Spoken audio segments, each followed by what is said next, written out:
Hi guys, James at Rampant Lion Reviews again for you today with another beer review. For this one we are going to return to a brewery that I've not reviewed anything from in a good number of years actually, but they're a very well known craft brewery actually. So for this one we're going to go to Stone Brewing Co. We're going to visit their Berlin Brewery for this one, and we're having a taste of their Tangerine Express IPA. So this guy comes in at 6.5%, as the name suggests it's an orange forward IPA, and you know, it should be really quite nice, this one actually. I've had a number of beers from Stone. I think the only one I've actually reviewed for you on the channel though, it was a collaboration with Brewdog, which was called Magic Stone Dog. They had Magic Rock involved there as well, and their regular IPA. But I've never tried anything from the Berlin Brewery. I know that Peter over at the Clueless Drinkers reviewed a number of these Stone Berlin beers, which he really enjoyed, so make sure you check out his channel as well. I'll put the link in the description below. But I'm looking forward to this one after having not reviewed anything from these guys in quite a long time. So hopefully you guys enjoy my take on this beer as well. This was one of the small partiers that we got in Systembolaget here in Sweden on the 3rd of August, I believe it was. So we'll see how we get on with this one,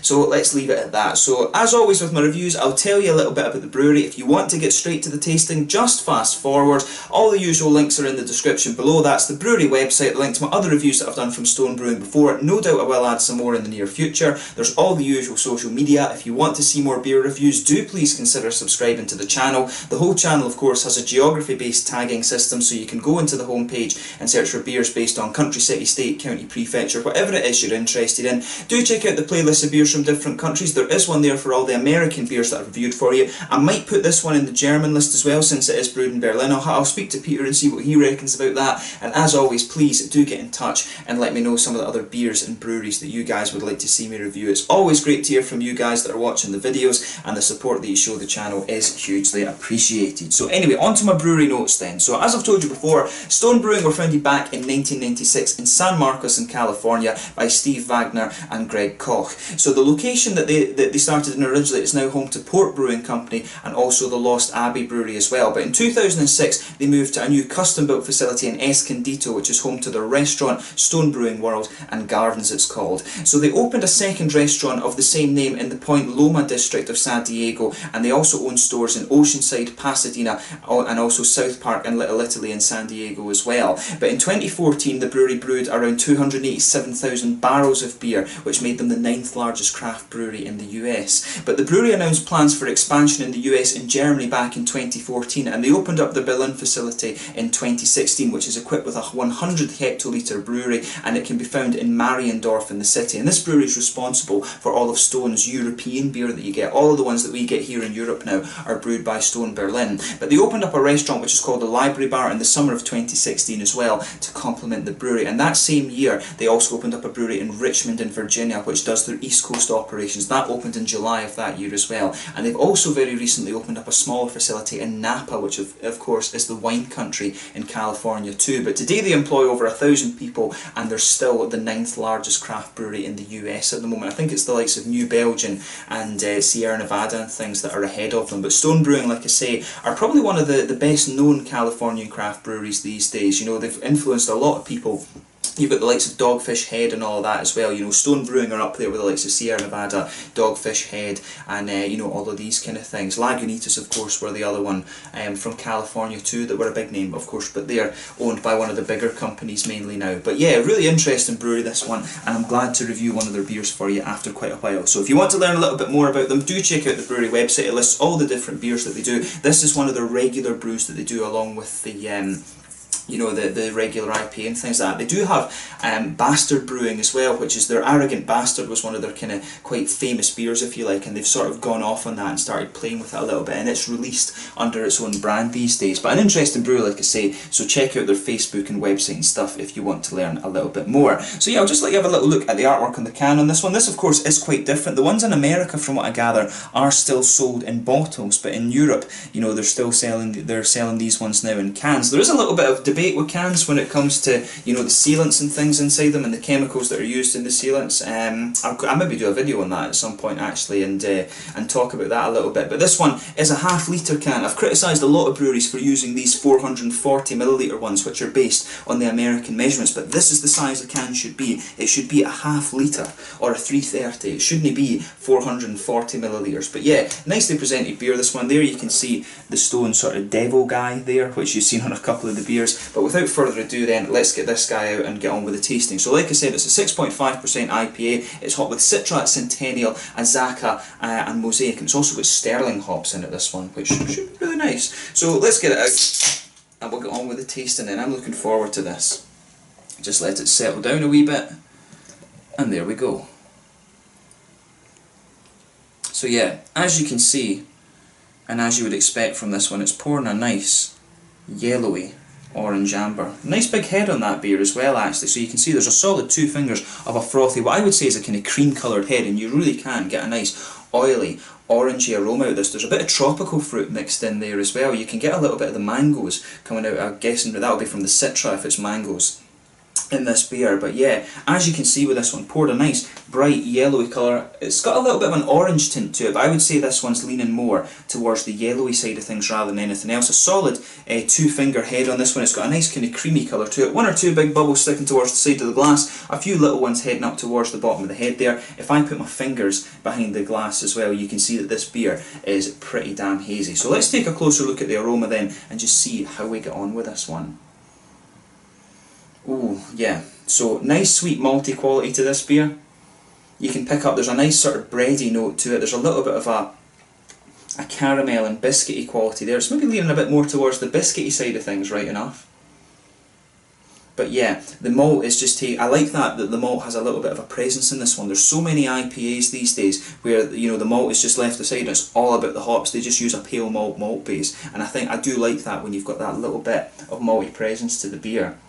But yeah, with this one, you definitely get the nice grassy and floral notes out of the hops in this one. And the fruits are where the complexity of this beer really just take off. So for me, definitely oranges. You've got oranges and tangerines. That's the Mosaic and the Azacca in this one that's coming out. Just checking, it is Mosaic and Azacca, that is it, yeah. Azacca and Mosaic. Had a brain fart there that it was Azacca and Mosaic. But yeah, a little bit of Citra to this one. You can definitely pick that out. There's the mangoes really coming out with the beer.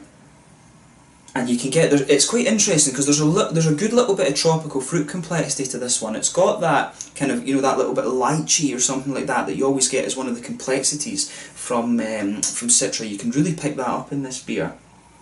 And the Centennial as well. You know, the Centennial's giving you a good bit of a lemony quality, and you can pick that up. That's mixing with these sort of grassy floral components that the beer has too. So there's a hell of a lot going on in this beer. It's not quite as simple as just being loaded with orange. I mean, when I got this beer, I was expecting, you know, you'd maybe have Pacifica from New Zealand in it, or that's a bit more of a long shot, I guess. Maybe Mandarina Bavaria, since it's the Bavarian, the German brewed one. But you know, Amarillo's the big orange hop, the big oily orange. The ones that they've used in this are kind of quite adventurous, if you like, when it comes to oranges. Azacca gives you the tangerines, and you know, Mosaic can give you a little bit of tangerine as well, but I always found that it gives you a little bit more of a kind of blueberry note, and you can pick up a little bit of that blueberry in the beer, which is really interesting. But it smells really nice, you know, it smells pretty much as you would expect an IPA to come across. So let's leave it the aroma at that for just now. There's a lot of fruity notes going on in this one, and you've got a nice little malty presence, which is exactly what you want. So let's have a taste of this beer then. So this one is the Tangerine Express from Stone Brewing in Berlin. Let's get stuck into this beer. Slàinte, Skål, Prost.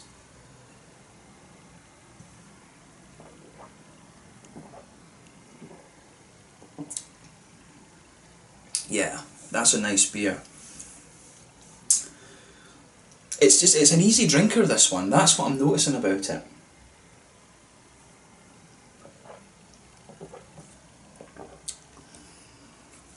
Yeah, it's got everything you would want from the style, you know, and that's one of the things you can say about Stone. A lot of their beers are very kind of, a lot of them are very straight up when it comes to the style. Because these guys were one of the first breweries that really kind of, they were one of the big instrumental breweries that started a lot of these things off. You know, their beers, when you taste them now, they are quite nostalgic, if that makes sense. They're not quite as wacky as some of these new breweries ones, but it's always cool to go back to the breweries like this and try something from their core range that you've not had before, because it does, you know, this beer probably takes me back to around, you know, 2010, 2011, 2012, that kind of time, when the IPA, you know, when there wasn't such a big variety of hops and all of this kind of thing. It's really nice to go back and just taste a beer like this.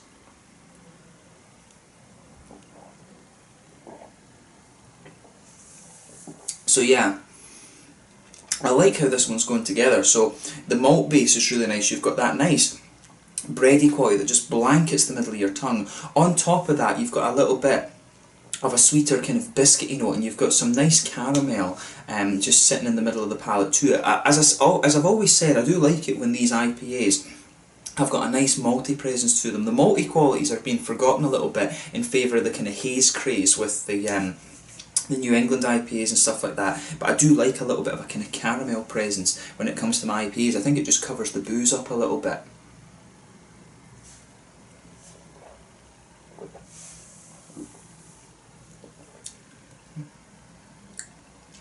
But yeah, the hoppy side of this beer is really nice as well. So let's just kind of cover that. The malt base, as I say, is very straight up, like in the centre of your palate, a little bit of caramel, and as you move out from the centre of your palate towards the edge, there's a nice little bit of a kind of biscuity sort of thing there too, and then there's a nice sort of bready base to it. But in the hoppy side of things, a little bit of earthy character coming out of this one. That'll be the Mosaic, I think, and maybe the Sterling that's giving you that. But as you come further forward, there's a little touch of herbal quality there, but then as you get to the very front, the front corners of the palate, you can feel it is becoming gradually more spicy and floral, if that makes sense. Then round the very front curve of the palate, it's just a little bit lighter and more grassy, and of course behind the front curve of the tongue, that's where you get that little oily bubble, where those nice juicy fruity esters start to come out of the beer.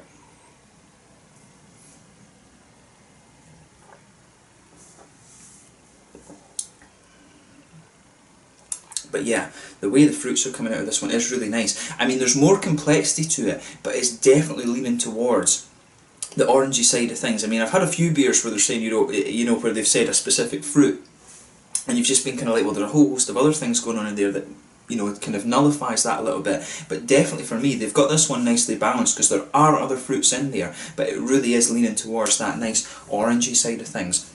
So for me, with this one, on the fruity side of things, I can feel there's a little bit of that slightly darker grapefruity flavour in there. Out of the hops in this one, I would suspect that's coming from perhaps the Citra. Citra can give you a little bit of that darker fruit there, and as you go further into the aftertaste, you start to get a little bit of the mangoes that you would expect from Citra as well, and into the aftertaste you get a little bit, I think there is a little touch of lychee, maybe even a wee bit of gooseberry coming out of this beer on that regard, or in that regard.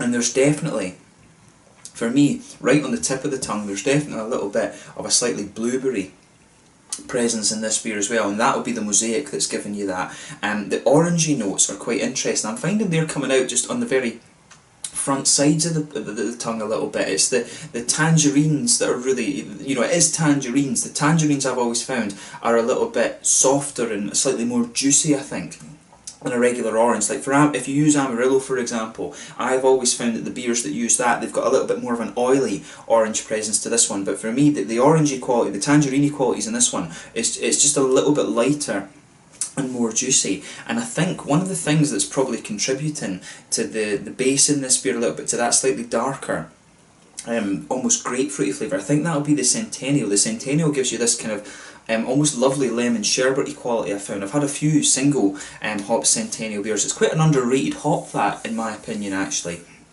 But the Centennial can give you this really kind of nice lemon note, and I think that's probably contributing, because there is a bit of a sort of darker element to the fruity flavours in this one. It is like a lemony grapefruit sort of thing, that really strong dark citrus that you'll get from the likes of passion fruit, grapefruits and lemons and stuff like this. You can really feel that presence, and it starts to come out a little bit more as you go further into the aftertaste as well. But the lychee and the gooseberry and the blueberries that I was talking about, they're all sitting there. There's maybe a little bit of pineapple or something to this as well, and I think that'll be the Azaka that's giving you that.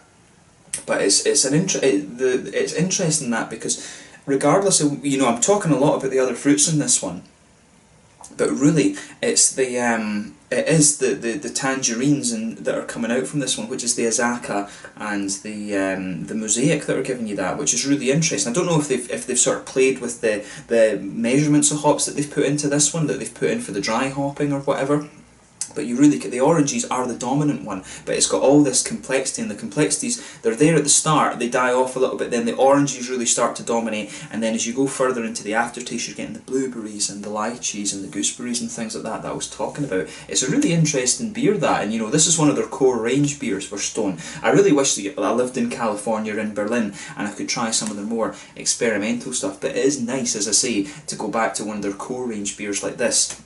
This beer really takes you back to sort of 2010, 2012, that kind of era when it comes to the beers, because it's very, to me, this is a very straight up one.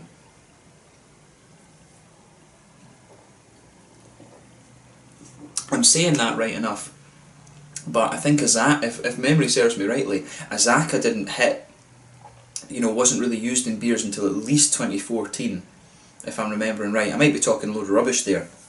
But I'm sure Azaka is definitely a newer hop than the other ones, I would say. You know, Mosaic's been around, and Citra and Centennial they're older than Azaka, I'm sure of that. But yeah, it's a nice beer, that. Have a go at this and see what you think. If you like the Amarillo, if you're watching in New Zealand, if you like beers that have got that Pacifica type feel to them, then I think you will quite enjoy this one. Pacifica, of course, is the big New Zealand orange hop. I really like that as well. The New Zealand hops are beautiful. But in terms of the mouthfeel then, mid-bodied beer, carbonation's quite smooth to this one.